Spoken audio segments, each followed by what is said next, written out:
Tagad apsēdies un paklausies, kas man tev ir sakāms. Ja tev rīt būtu jāiziet, vai tu atpakaļ atnāktu? Nē, tev pēc nāves nedos pēdējo iespēju. Suns tālumā skatās, es sēdēju, viņš pieskrēja. Arī sunim var pateikt, rāms sēdēs un klausīs. Suns nav cilvēks, kas tev melos, kas aiz matiem raustīs. Un ja tu tiešām rītdien mirt, vai tev paliktu žēl? Pašam sevi sāp, gremdējot glāzē, kad par vēl. Katru dienu aizej gulēt, tad cēlies no rīta.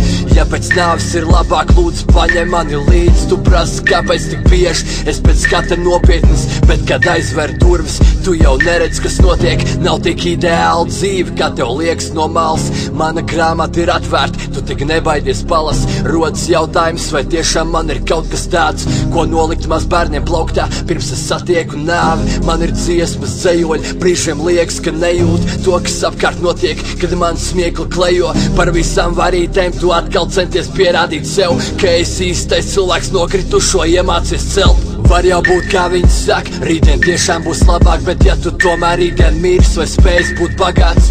Un es nerunāju šoreiz par naudu vai zeltu, vai to, cik uzņēmumos strādā, vai to, cik tu pelni. Tas ir kas vairāk par acīm, kurās skaties uz ielas. Nekas nav labojams, tik stulbi cerēt atgriezt to dienu, kad tikko piedzims raudāja, visi redzēja kareivi. Tad tu saprat, kas ir kļūda, kas ir bijis pareizi. Diezgan ironiski skatīties no malas uz bēdām, uz tiem cilvēkiem, kur ar gadiem pazūd bez pēdām. Un dienas beigās tu saproti, pirms tu aizver acis, ka vienīgais cilvēks, kas pieder tev, esi pats. Tu tici Dievam, es ticu tam, ka pastāv kas augstāks. Sniegs paslēp sāpes, krīt no gaisa plaukstās. Tas, ko neatņemt nevienam, ir tavs pēdējais vārds.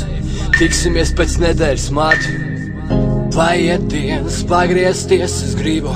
Paliec viens, satiec bieži viņu. Tu redzi sevi savā pagātnē, tik tuvas lietas, kurām sakām nē. Paiet dienas, pagriezties es gribu. Paliec viens, satiec bieži viņu. Tu redzi sevi savā pagātnē, tik tuvas lietas, kurām sakām nē.